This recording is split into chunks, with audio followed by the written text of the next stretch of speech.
know people are, is this working? Can you hear me? No? Yes? No? Louder? Okay, great. I think people are still getting lunch, but we want to get started. So welcome back. My name is Jana Mader. I'm the Director of Academic Programs at the Hannah Arendt Center. And I'm so grateful that Sebastian Junger is back for more time to answer questions. Are there any questions right now? Otherwise, I would get started. Oh, perfect.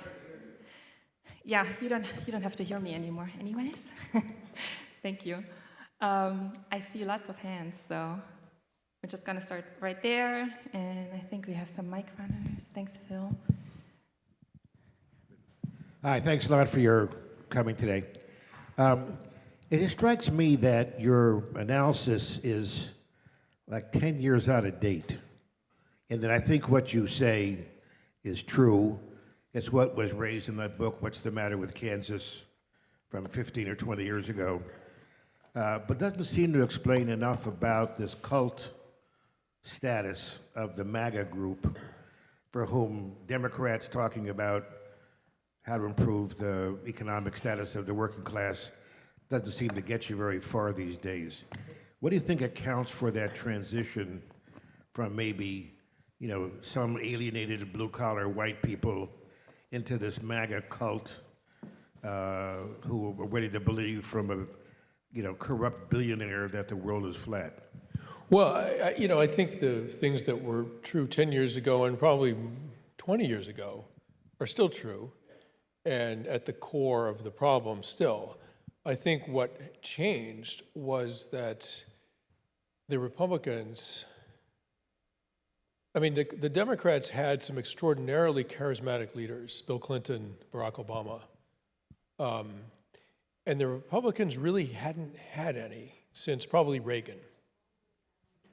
And then along came a charismatic Republican, not just speaker, but leader, Donald Trump. Now, you know, I have enormous problems with him morally, ideologically, politically, you know, et cetera. But he's kind of a genius as a performer in that role. And so the Republicans finally had their version of a Bill Clinton, like Teflon Bill, like nothing sticks to him. He charms everybody. And, you know, Clinton had a intellectual wattage that Trump doesn't have, but they both have this sort of like quality of being just super comfortable and appealing verbally on stage. Sarah Palin had a little bit of it, and at least in terms of being appealing to the right wing. And if you don't have that, if you're Al Gore, if you're Ted Cruz, you're just not going to galvanize a movement. And then along came Trump, and he figured out how to take that disenfranchised working class core and say, I'll speak for you, and you're going to enjoy listening to me. Off we go, right? I think that's what changed. And I don't think they can recreate that magic once Trump is behind us, right? I don't think even Vance can recreate that. It's a unique thing, as was Bill Clinton, as was Barack Obama. They were really unique phenomena. Thank you. And actually, yes, up there in the gray shirt. Yes.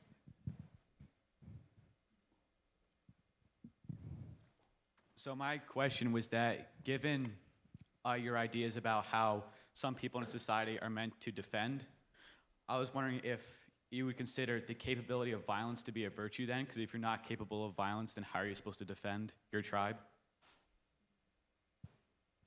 Yeah, I mean, it depends how you define virtue and all that. What I would say is that if, speaking as a husband and a father, if someone broke into our home and it became clear that they intended to harm us, my children, killing them would be a virtue, right? I mean, I'm sorry, but it just in human terms, it would become a virtue. Standing back and saying, you know what, I'm a peaceful person, kill my children if you like, I will not strike you, like I will not stop you.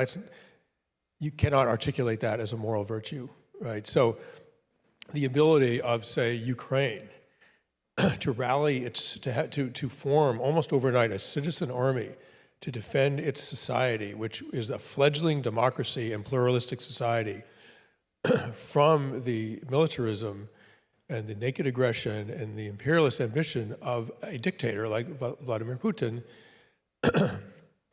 that's a virtue.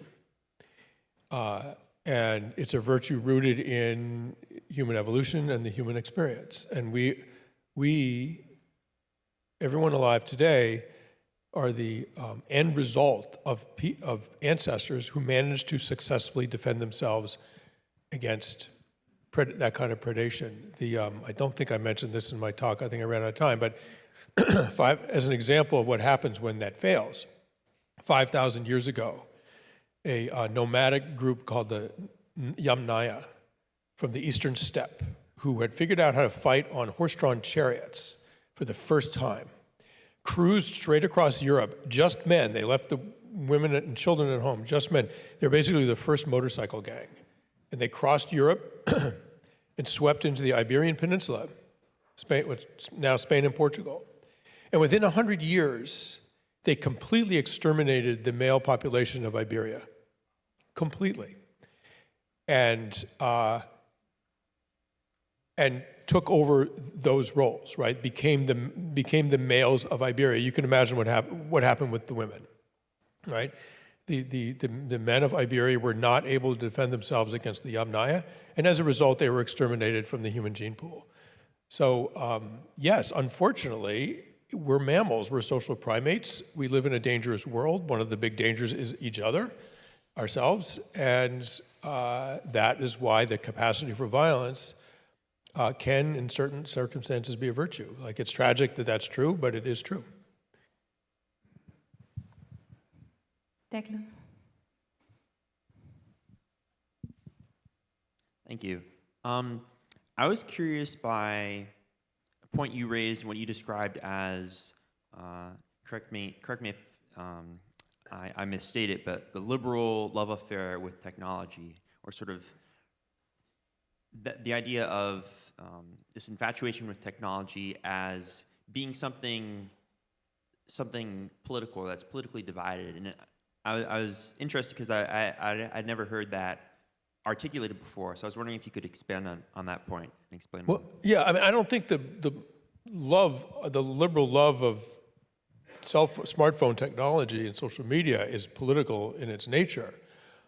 I just think that it's a kind of, 94% of Americans have a smartphone, right? I mean, it would be like me saying 94% of Americans smoke a pack a day, right? I mean, it really is an unhealthy and dangerous habit. And it's just on the left-hand side of the aisle, in my opinion, that the love of that device, the addictions that it entails, the mental health hazards, and real harm that it incurs, in my opinion, violate basic tenets of the sort of liberal ideals, right? And in a way that it doesn't quite with the right wing, and that's whatever. They have other ideals we could talk about if you want. But I'm on the left, right? And I'm like, wait a minute, you're for something that is an addiction that harms our children? Are you kidding? In your left wing? What are you talking about, right? And I remember during the Iraq War, which I opposed. In fact, I opposed it so much that I didn't cover it because I didn't think I could be objective about it. And I remember I was in a very, very enlightened, beautiful, liberal vacation town in Massachusetts on Cape Cod. And the beach parking lot was filled with SUVs, right? Which is a little annoying because the left wing is supposedly the party of environmentalism and save the planet, and they're all driving these huge behemoths. They get 12 miles to the gallon, and half of them had bumper stickers that said "No blood for oil." I'm sorry, you're violating your own stated beliefs. Like, if you want to be a Republican and do that, I disagree with you, but at least you're being consistent. But not if you claim to be concerned about the planet and object to Iraq on the basis of oil. You can't drive that monster and have that sticker on the back. It's just embarrassing, right? And that's how I feel about cell phones. Yes, please. So sort of piggybacking off of that, you use the word liberal, and I'm interested to sort of understand a little bit more about how you understand what it means to be liberal when we use that term philosophically, when we use it politically. And then I share your skepticism of cell phones, and but how do you then square that with free speech and a real dedication to free speech? Yeah, thank you. I don't, I mean, forgive me, I don't see the connection. I mean, you have free speech with or without a cell phone. I mean, we had free speech before they're invented. I don't think cell phones amplify your constitutional right to free speech. It's just another medium for it. And if you don't have a smartphone, I mean, I have a flip phone and I have free speech. Like, if you don't have a smartphone, you're using your free speech in other platforms. And the downside of that is that these algorithms and social media and the general addiction is extremely corrosive to any kind of civil unity and all kinds of other things that democracy depends on. So, it's like there's a huge downside. It's like, okay, you have cancer, you're going to get radiation, and you're also going to get really sick. There's a downside you can't avoid. We can't avoid this with cell phones. And I'm sorry, the first part of your question was, what does it mean to be liberal? Well, I sort of said it before, like classically, throughout thousands of years of human history, people are typically divided into two central concerns. One is security, safety from an outside threat, perceived or real, either one. And a concern with hierarchy and order and some ideas of purity and cleanliness, right? And then on the other side are liberal concerns, less concerned with outside threat, more concerned with internal fairness and justice and equality. And they're not antithetical, right? They play to different parts of our human sensibilities, and we need both. We need them equally, and interestingly, human populations around the world are divided almost exactly 50-50 in terms of these predispositions. So clearly, when working in tandem with each other, it keeps society relatively safe and relatively fair. And if we had a society of just conservatives or just liberals, it would be a disaster, right? And disasters don't fare well in the kind of Darwinian competition of natural selection and survival. So we are where we are because it's the most adaptive distribution of those genes for our survival and welfare.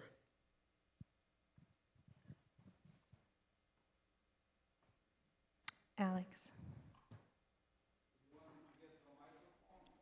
Julia's coming.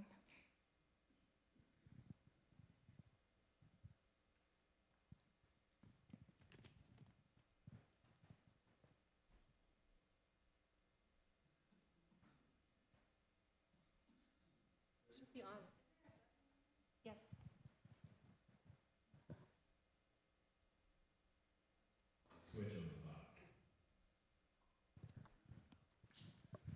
Who's mine? Alex? Or just shout. Yeah, speak loudly. Thank you for your talk on that. I really enjoyed it. My name is Alex McDonald. I am a student at York Politics and Music.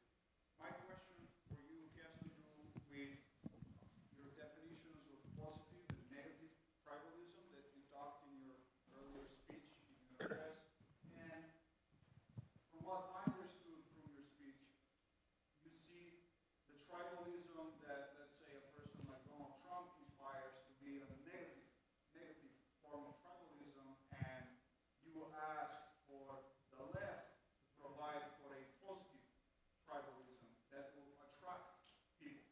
So my question for you is if you can clarify the difference between negative and positive tribalism, and what would positive tribalism and inspiring positive tribalism for left and the right look like? Thank you. Yeah, thank you for your question. So, in times of war, say World War II, there's a sort of almost unavoidable appearance of what we would call negative tribalism, and it's really not negative in the sense that nations have to defend themselves, and we had a very strong sense of us versus them, particularly after the outrage and tragedy at Pearl Harbor. Likewise, naturally enough, after 9/11, like those people attacked us, we are going to defend ourselves. And it has a unifying effect on a nation or on a community. And that unifying effect feels good. It's the positive aspect of tribalism. Unity is always good, right? Unless you use that unity to oppress someone else. And one of the things that I find unpleasant and troubling is the kind of rhetoric that we hear occasionally in today's politics of, you know, we are the real Americans. We are the moral people. And both sides do it, by the way. Both the left and the right resort to this kind of rhetoric. I think the right wing does it more, but let's not pretend we're absent of sin on this side, right? This sort of idea, we are the real Americans. We are moral. Those people are not only wrong, but they don't even deserve to call themselves Americans. Like, shame on them, right? And that's the negative tribalism. Like, and it was George Orwell's definition of nationalism, right? It's sort of the unhealthy idea that the nation is beyond all moral judgment, beyond the ideas of right and wrong, and superior to everyone else. That is the negative, in my opinion, negative nationalism, and I think Donald Trump has resorted to it over and over and over again. Negative tribalism, and I think one of the reasons that the word is contentious is because people hear the word tribalism and they think, oh, it pits one person, against another, and these ideas of inferiority and inadequacy, and it's totally toxic. It's not, right? But it can be used that way. I think in this instance, when you call other Americans, I mean, the largest unity that we're all part of is this great American experiment of democracy, an immigrant-filled nation, right, with all flaws and all, but we're sort of doing our best here, right, and we're not doing too badly. And the idea that there are other people in this country who are actually internal enemies, right, who don't deserve to vote, who don't deserve to be helped by the government if they're in need. Like, that kind of rhetoric, the othering of other people who are our fellow citizens, that's negative tribalism. And it will destroy a country if it's not addressed. Thank you.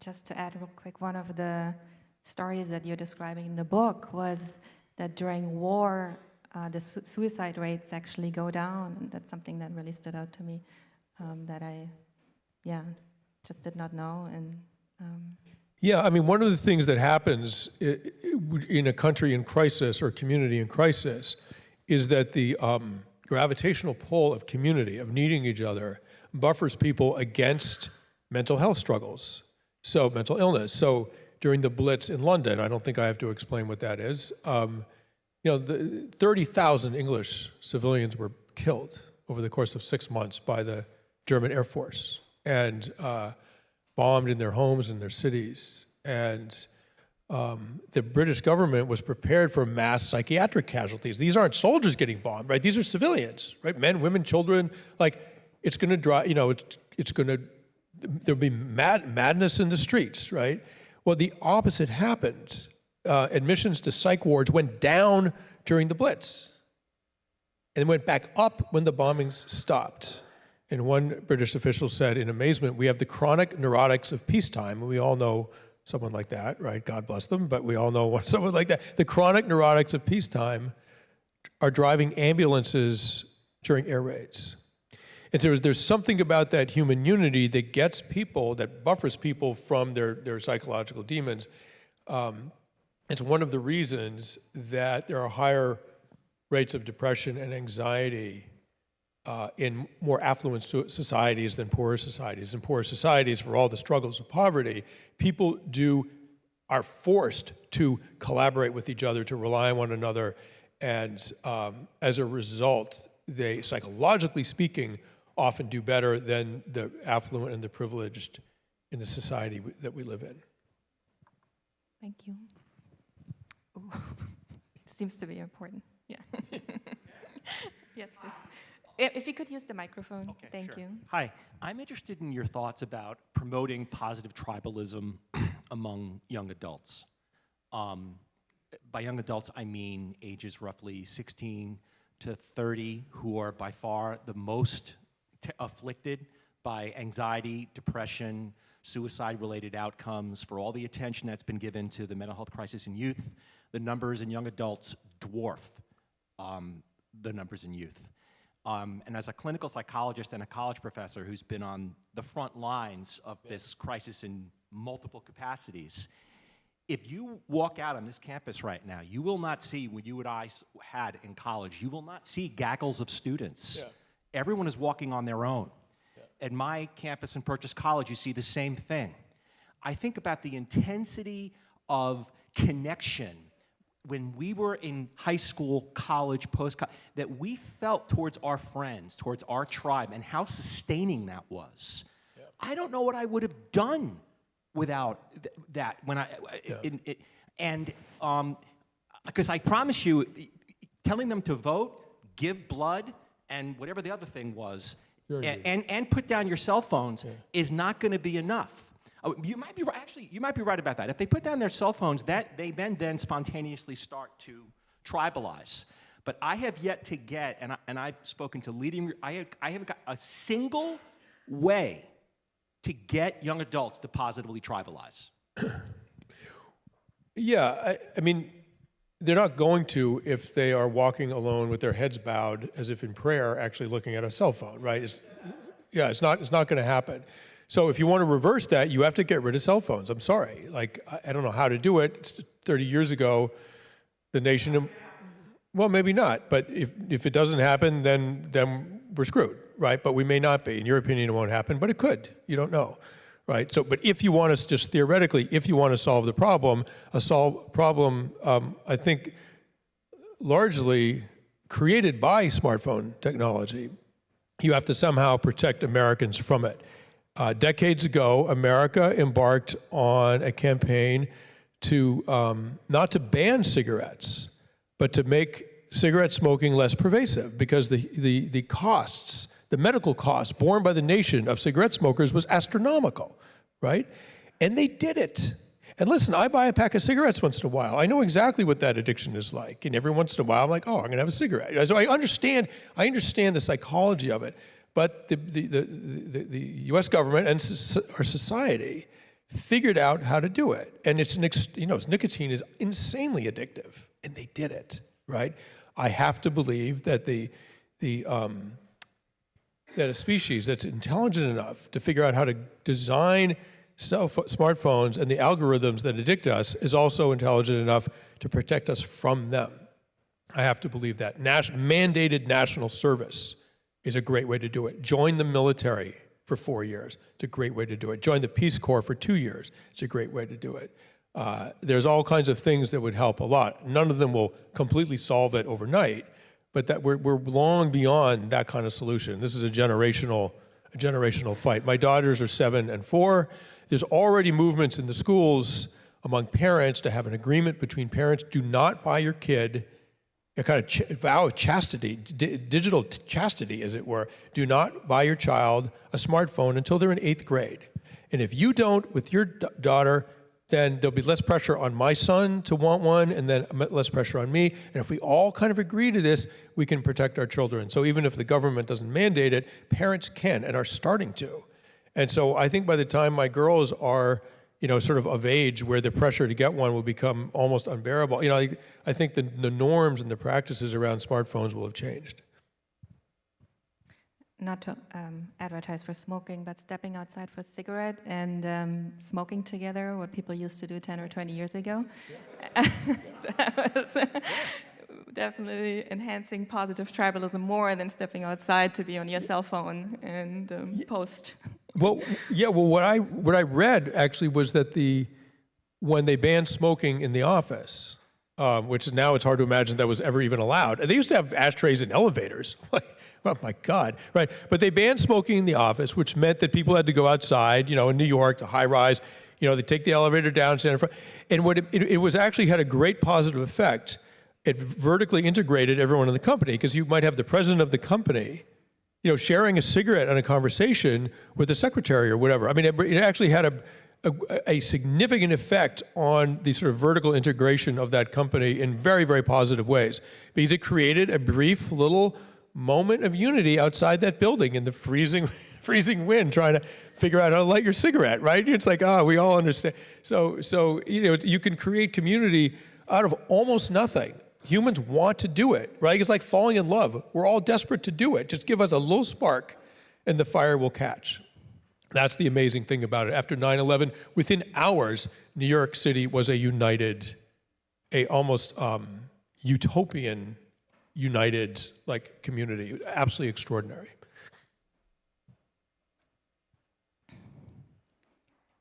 Yes, please.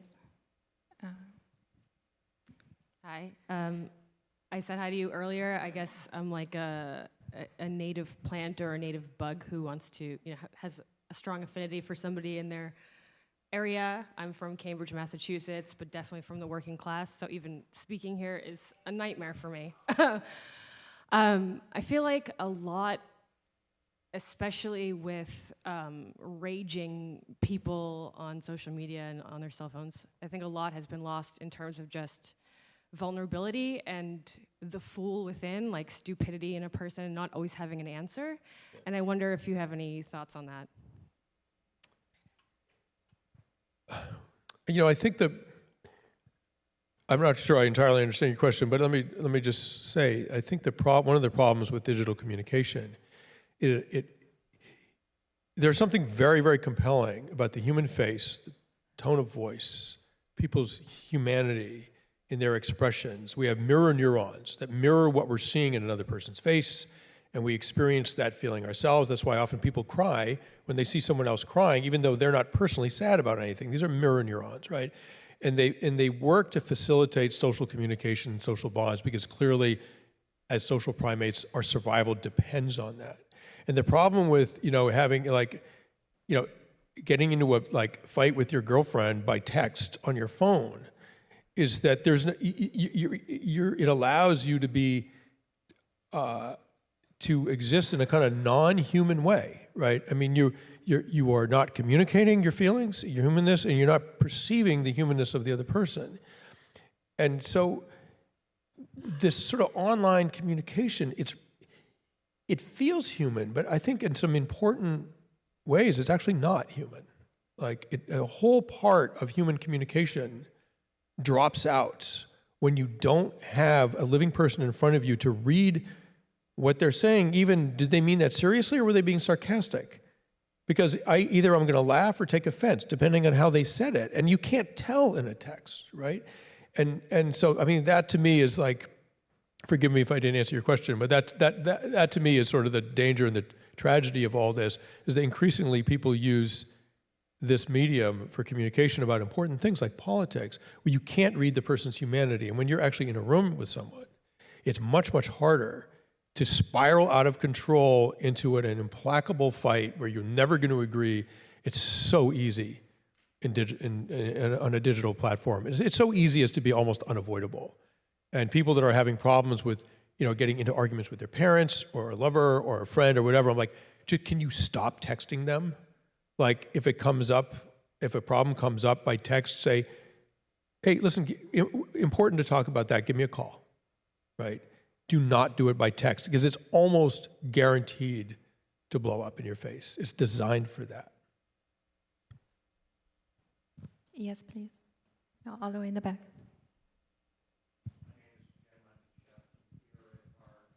And the microphone is on the way, if you could just... Thank you. My name is Jim. I'm a chaplain here at Bard. I'd like to go back to the first question that was asked with regard to the whole idea of being in a cult. I've been on the planet for 76 years, and most of the years we had social discourse. People had one party or the other, but people who were in our Congress tended to work together for the common good. Unfortunately, in this last Congress, we have had a total breakdown of that kind of cooperation with one another. And I kind of look at social discourse as being very different from being in a cult. And one of the things I think that feeds our cults is the media.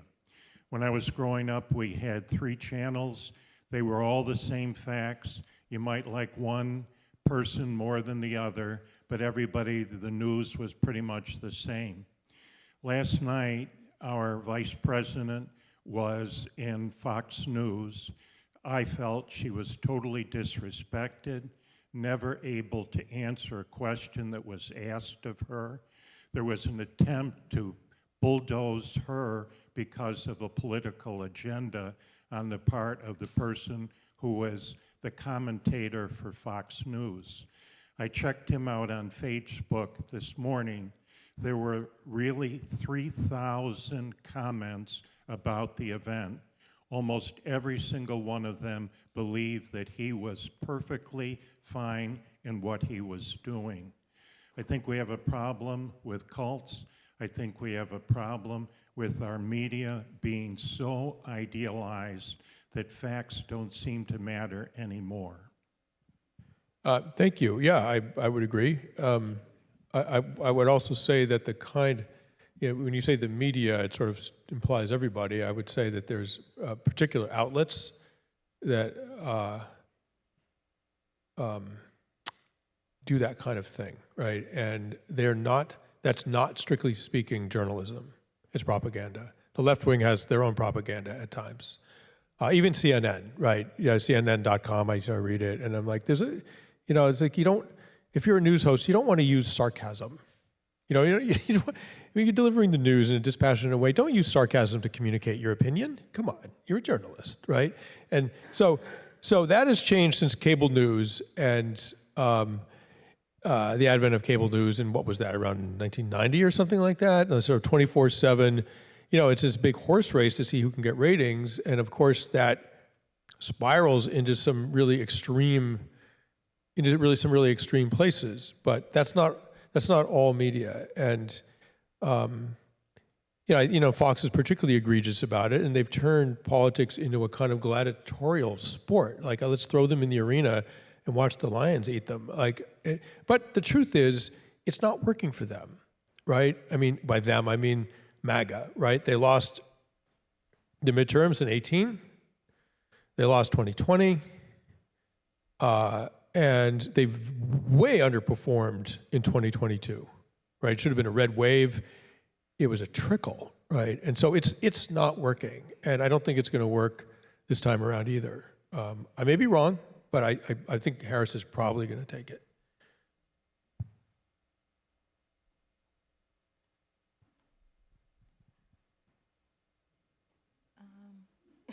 Yes.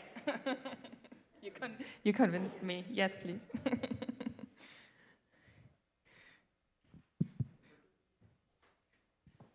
Yeah, hi. I wonder, I can't remember his name, but the young man who turned his father into the FBI, the January 6th guy, I'm forgetting their names. And now there's a play that's getting a lot of attention in New York about it. And I just wonder where you fit that circumstance into the matrix of tribalism, because he departed from his tribe, and I've heard him talk on the radio, and there's not a tribal feel about him. It was really hard for him to do what he did, but he felt he had to, but he doesn't sound like he's politically strident. Well, I don't know him and his particular story, but what I would say is it's extremely hard for an individual to go against their community. Because your survival depends on your community. I mean, humans die almost immediately alone in nature, right? We only survive in groups, and we survive in groups of people that we know really quite well. And I mean, this is traditionally in our human history, right? And still today, even though you can survive in our society with a job, and you can buy your food at the grocery store, et cetera, you don't actually need a community to literally survive anymore. But emotionally, you still need a community. And it's very, very hard to go against your community, alienate all of them, and now you're on your own, and that's a perilous place psychologically, physically for a person. It's a predictor of suicide and depression. I mean, it's all kinds of hard things, right? So what he did, going against not only the political culture around him, I'm guessing, but against his own family and his father, who I assume he loves in some fashion. Like, I can't imagine a harder thing to do, right? I don't know why he did it. Maybe he really does believe in the high ideals of truth and law and order, and you don't storm the U.S. Capitol and start clubbing policemen. Maybe he just believes such craziness. I don't know.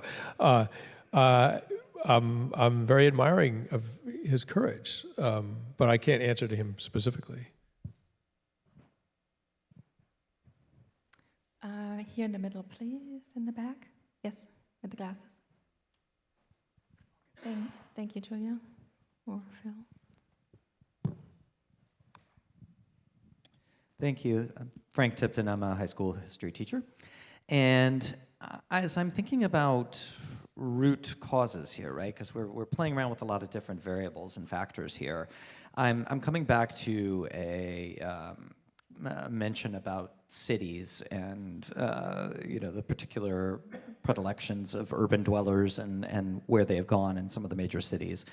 And I guess I'm wondering to what extent you might consider urban versus rural to be a salient independent variable in and of itself, right? I mean, whether I think of it, I give you two examples.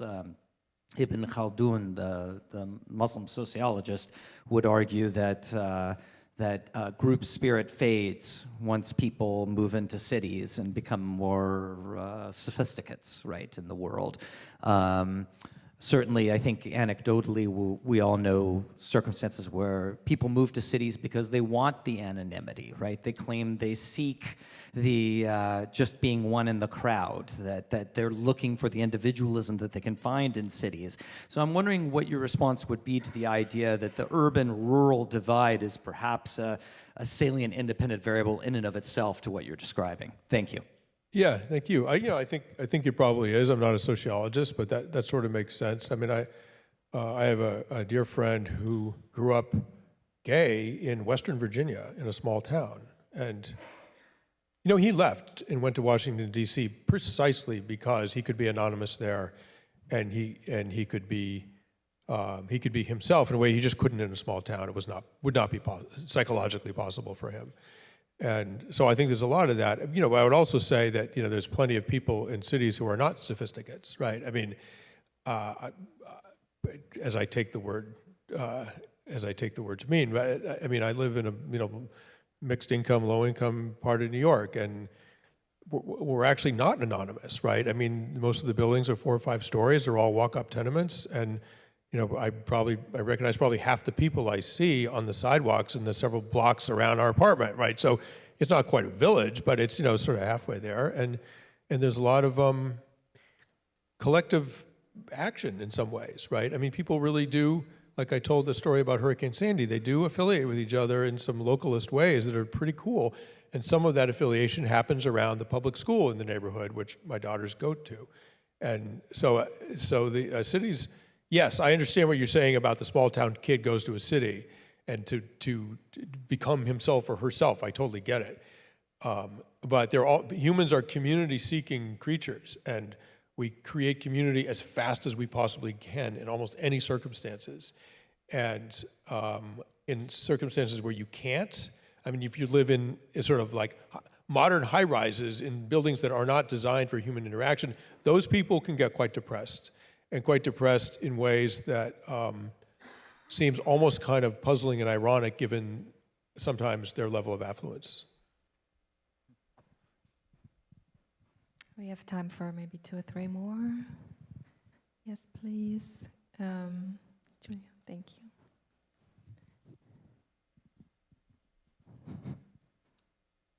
you. Chat with both of you. Hi.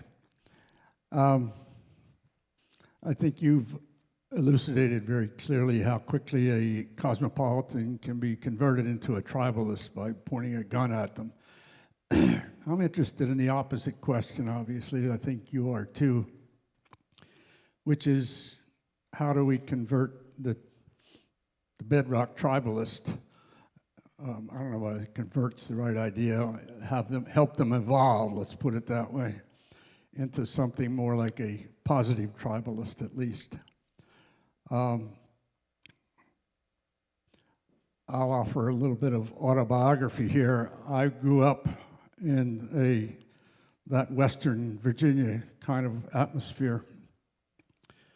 I never went to an integrated school. I was a dyed-in-the-wool tribalist, whatever you call a redneck. But then I went off to the University of Maryland, which, by the way, was still segregated when I went there. But I went to get an education to go back to being part of my tribe as a farmer.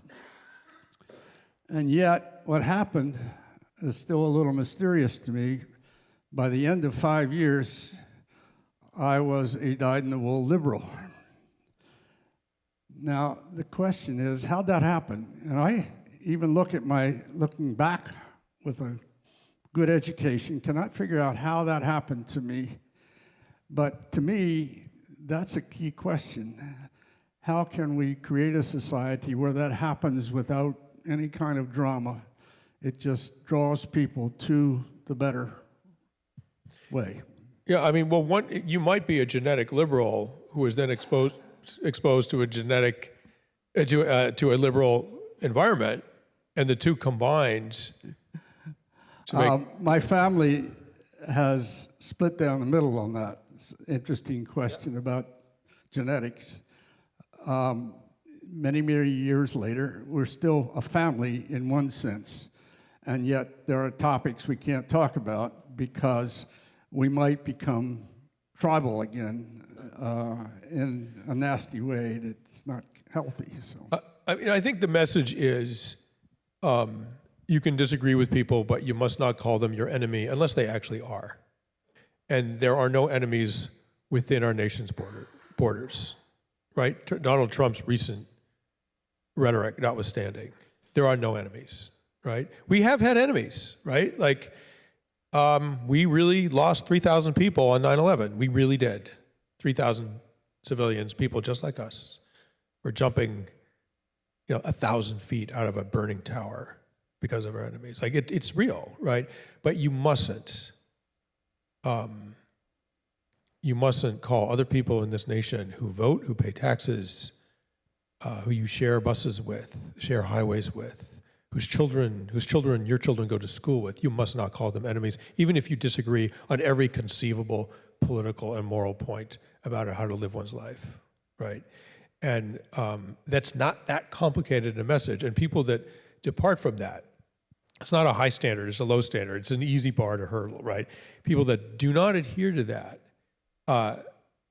should be notified in one way or another that they're not welcome to the common conversation between us all. Until you learn some manners, like, you're not welcome here if you keep talking like that. Unfortunately, we have political leaders who talk like that, right? And that's new. That's new. John McCain. I didn't vote. I didn't vote for the man, right? But John McCain, when asked by some woman, like, is Barack Obama really a Christian or some nonsense like that, he said, "Ma'am, I disagree with Barack Obama on many points, but he's a good Christian and he's a good man," right? That is how we should act. And unfortunately, in the last years, many political leaders have departed from that and are destroying the country with it. So to answer your question, I don't know, how do you change that? I mean, you're not going to have sort of re-education camps. Like, what are you going to do? But I think part of the problem is in my opinion, social media. I think mandatory national service would go a long way towards breaking down that stupidity. And the individual good feeling that comes from giving blood, serving on a jury duty, and voting, I think actually are somewhat transformative internally to the individual, actually, which can have larger effects in the community as well. Right behind, yeah. Is it on? Yes. Thank you. My question is, where do you think one should get their news? Just picking up on your point about elite capture of institutions and the liberal left, it's possible to be highly educated and sophisticated and part of the cultural elite and not be, and just read certain mainstream publications or almost all of them and not be aware of some things that are going on, like, let's say, government censorship of social media, as an example. Of course, the same thing is true on the other side. So how do you combat tribalism when the organs of information are tribal? I see you have a flip phone. I mean, I really am curious where you get your news. Oh, I buy the New York Times and read it. I take the opinion section with a grain of salt because they seem their opinions are alarmingly similar to my own, and I don't really need my biases reinforced. So they just sort of seem relentlessly progressive. And I agree with the goals of progressivism, but sometimes I sort of bridle a little bit at the methods. And one of them, I've written, not by design, not by intention, but I've written a fair amount about issues around maleness and what it means to be a man, and the military, and written about loggers and et cetera, whatever, just some male worlds, and I'm interested in that topic. And you're like, my God, like every couple of weeks there's another article about what's wrong with men, and it's an article that's invariably written by a woman, right? And I'm like, can you guys give it a break? Like inconceivable that that the New York Times would do the reverse. What's wrong with women, written by a man? Like, inconceivable, right? So when you digest your news, I read the New York Times, sometimes I read the National Review, sometimes the New Yorker, the Atlantic, mostly liberal, but I try to read with some cynicism about where are you coming from and what are you wanting me to believe here? And it's an imperfect system, but you do not get your news from the television. I'll just start with that. You do not get your news from the TV.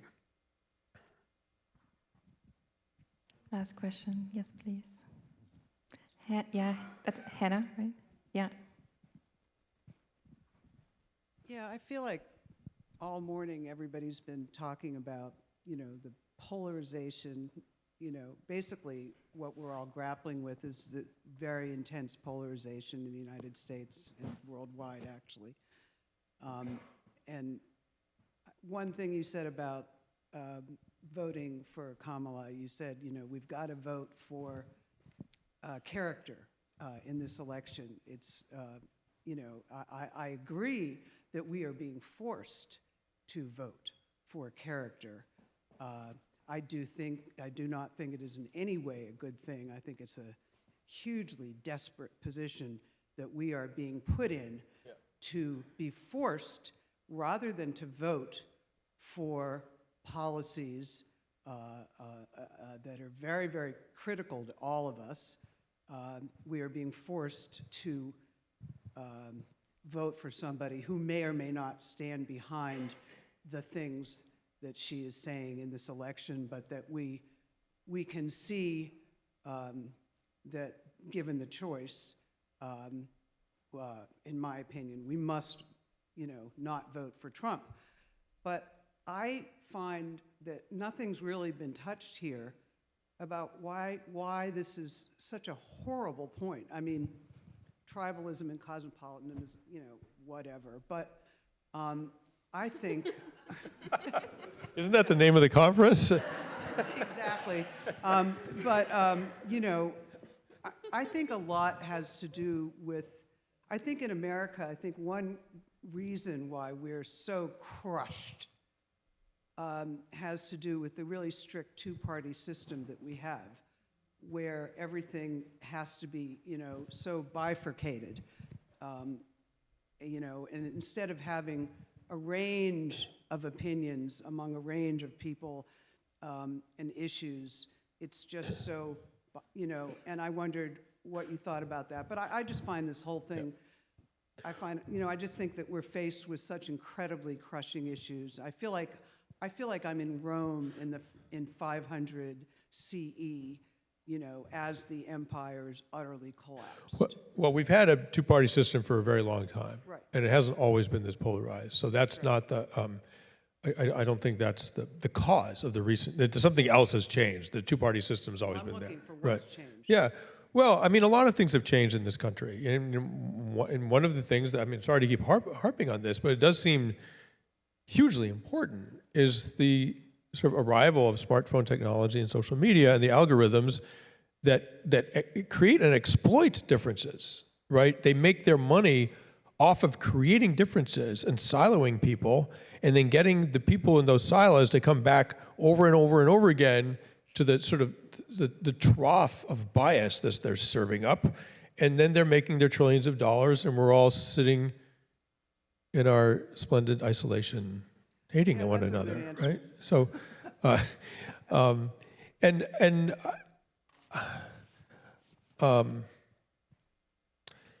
on some level, we've accepted this. On some level, we have decided to accept politicians who are corrupt. I mean, it's a corrupt system, right? I mean that you can be that you can be in Congress and then turn around and start taking money from corporations and serving as a lobbyist to that same, that kind of circularity. That we're accepting of that. I mean, even that unpleasantness with Hunter Biden. I mean, even if he didn't violate the law, what he was doing with his father's name in overseas, making millions of dollars, sort of riding on the reputation, unseemly. I'm sorry, unseemly, right? I don't want anything to do with that, even if he didn't violate the law. So we have those things are now the norm. They don't need to be, right? That, again, brothers and sisters, that's on us. Like, we can say no. And I think people are actually starting to. I'm afraid we're out of time, but I can highly, highly, highly recommend reading Sebastian Junger's book, Tribe, which is available outside on homecoming and belonging. Please join me in thanking Sebastian one more time for his time. Thank you, everybody. Thank you. Thank you. Thanks for coming to Bard. And I think we're back at 2:45. Is that correct? Yes.